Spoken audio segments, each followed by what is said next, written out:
की वजह से हम इंफॉर्मेशन अपने ब्रेन तक पहुंचाते हैं और ज्ञान प्राप्त करते हैं। हमारी आंख हमारे चेहरे पर है, हमारे कान, हमारे नाक, हमारी जीभ और हमारी त्वचा, ये पांचों के पांचों सेंसेस हमारे चेहरे पर पाई जाती हैं। इसीलिए तो हमारा ये चेहरा हमारे बॉडी का सबसे इम्पोर्टेंट पार्ट है। चेहरे को ही देखकर हम किसी व्यक्ति को समझ पाते हैं, उसके हाव भाव वगैरह, और समझने के लिए हम यही सब ऑर्गन तो यूज करते हैं। पिछले वीडियो में हमने आंख के बारे में बात कर लिया है कि हमारी आंख देखती कैसे है। आज इस वीडियो में हम ये जानेंगे कि हमारा ये कान सुनता कैसे है और ये काम कैसे करता है और इसके काम क्या क्या है। हालांकि हमारे कान का सुनने के अलावा भी बहुत कुछ काम है जिसके बारे में हम जानेंगे। देखिए, हम सब जानते हैं कि हमारा कान हमें सुनने में मदद करता है और हम अपने जीवन में जितना भी इंफॉर्मेशन लेते हैं अपने 5 सेंसेस में से, उनमें से 13% इंफॉर्मेशन हम अपने कान से ही लेते हैं, मतलब सुन कर लेते हैं। इसीलिए हमें ये जानना जरूरी हो जाता है कि हमारा कान आखिर काम कैसे करता है। देखिए,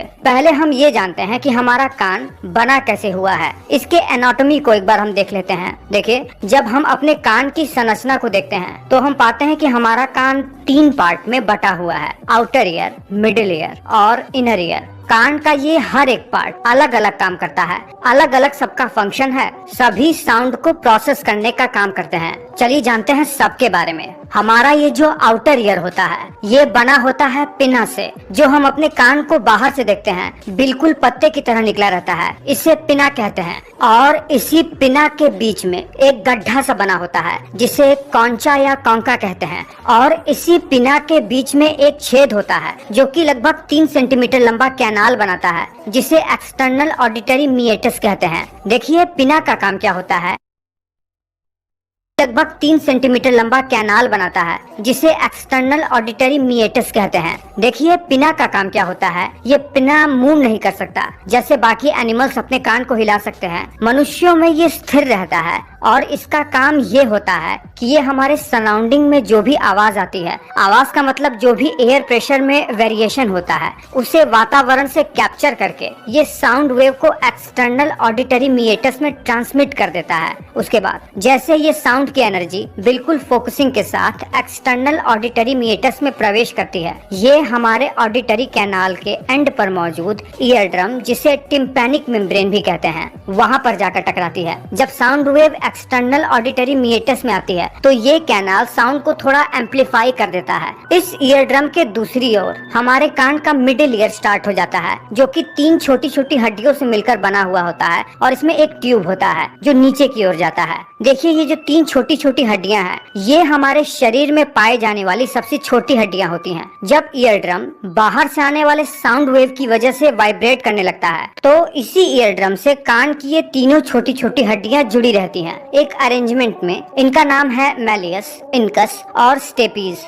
ये भी वाइब्रेट होने लगती हैं, बिल्कुल हिलने से लगती हैं। देखिए, हमारे कान के मिडिल ईयर से एक और ट्यूब नीचे की ओर निकलती है जिसे यूस्टेशियन ट्यूब कहते हैं। ये हमारे नाक से जुड़ी रहती है। जब भी हम सांस लेते हैं तो नाक के अंदर एक छोटा सा छेद रहता है जो यूस्टेशियन ट्यूब के थ्रू हमारे कान से जुड़ा रहता है, और जब भी हम सांस लेते हैं तो एयर यूस्टेशियन ट्यूब के थ्रू मिडिल ईयर में भी आकर यहाँ पर ईयर ड्रम पर अंदर की ओर से प्रेशर लगाती है। मतलब ईयर ड्रम पर बाहर से और अंदर की तरफ से दोनों ही तरफ से प्रेशर लगता रहता है, तभी ये वाइब्रेट करता है और हम साउंड को प्रोसेस कर पाते हैं। अब देखिए, मिडिल ईयर में पाए जाने वाला स्टेपीज हड्डी हमारे इनर ईयर से आकर जुड़ा रहता है। हमारा इनर ईयर भी 2 भाग में बटा रहता है। एक होता है कॉक्लिया और इसके पीछे इससे जुड़ा हुआ होता है हमारा वेस्टिबुलर सिस्टम, जो कि हमारे शरीर को बैलेंस बनाए रखने में मदद करता है। ये बहुत और बहुत ज्यादा इम्पोर्टेंट पार्ट है हमारे लिए। इस वेस्टिबुलर सिस्टम के बारे में भी मैं आपको अलग से वीडियो बनाकर बताऊंगा। देखिए, हमारा ये जो कॉक्लिया होता है ये बिल्कुल स्नेल की तरह संरचना वाला होता है जिसमें कुछ फ्लूइड भरा रहता है। देखिए, जब ईयर ड्रम की वजह से ये तीनों हड्डियां वाइब्रेट करने लगती हैं तब ये हड्डियां अपने वाइब्रेशन को कॉक्लिया में ट्रांसमिट करने लगती हैं। मतलब इसके वाइब्रेशन से कॉक्लिया भी वाइब्रेट करने लगता है, और ये कॉक्लिया भी अंदर से 3 भागों में विभाजित रहता है। जब हम इस स्नेल जैसे संरचना को अनरोल करके देखेंगे तब हम इसको ढंग से समझ पाएंगे कि ये किन भागों में बटा रहता है।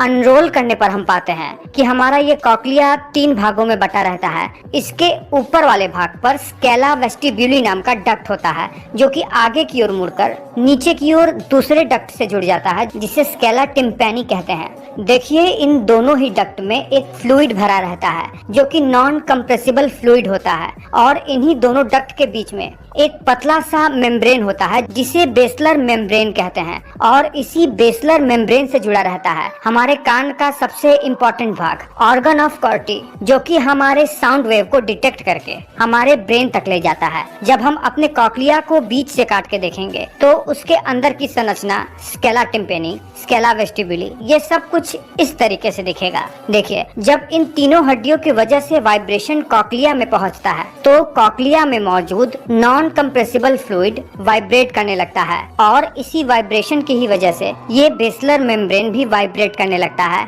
और इसके ऊपर मौजूद ऑर्गन ऑफ कॉर्टी में कुछ हेयर सेल होते हैं। इन हेयर सेल के ऊपर बहुत ही छोटे छोटे स्टीरियोसिलिया नाम की संरचना होती है और बॉडी ऑफ कॉर्टी में ये हेयर भी दो प्रकार के होते हैं, आउटर हेयर सेल और inner hair cell. Inner hair cell ही वो सेल होता है जो साउंड को प्रोसेस करके हमें कोई आवाज सुनाता है और ये आउटर हेयर सेल हमारे ऑडियो को एम्पलीफाई करता है और उसे ब्रेन स्टेम में पहुंचाने के लिए ट्रांसड्यूस करता है। देखिए जब हमारा कॉक्लिया वाइब्रेट करने लगता है तब हमारे कॉक्लिया के बॉडी ऑफ कॉर्टी पर मौजूद हेयर सेल भी वाइब्रेट करने लगते हैं। इन हेयर सेल के ऊपर मैंने आपको बताया कि बहुत ही छोटी छोटी संरचनाएं होती हैं। होता यह है कि इस बॉडी ऑफ कॉर्टी के ऊपर भी एक टेक्टोरियल मेम्ब्रेन होता है। जब हेयर वाइब्रेट करने लगते हैं तो इसके ऊपर कुछ छोटे छोटे स्टीरियोसिलिया होते हैं, वो टेक्टोरियल मेम्ब्रेन से टकराने लगते हैं और इन्हीं के टकराने की वजह से साउंड सुनने योग्य बनता है। इनके टकराने से आयन का एक्सचेंज होता है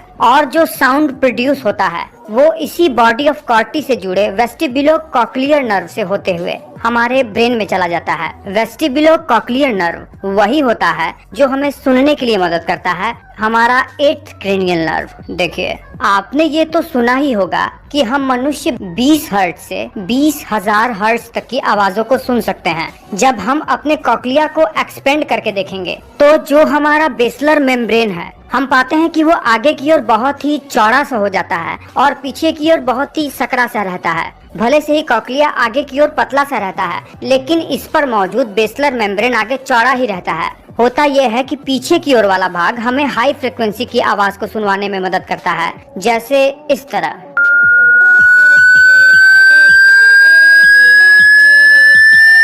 और बीच वाला भाग हमें मीडियम फ्रिक्वेंसी की आवाज सुनवाने में मदद करता है, इस तरह।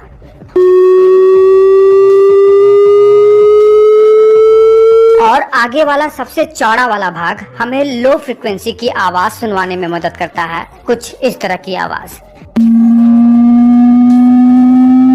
देखिए हमारे ब्रेन में जैसे ये नर्व प्रवेश करता है सबसे पहले ये हमारे ब्रेन स्टेम में पहुंचता है। ब्रेन स्टेम से एक नर्व आती है, इसी ब्रेन स्टेम के पीछे ही मौजूद इंफीरियर कॉलिक्युलाई से। फिर यहाँ से ये ट्रैक्ट पहुंच जाते हैं थैलेमस में और थैलेमस क्या करता है, इन सारे साउंड वेव के सिग्नल को हमारे ऑडिटरी कॉर्टेक्स में भेज देता है जो कि हमारे ऑडियो को प्रोसेस करके हमें चीजों को बहुत ही क्लियर सुनवाता है।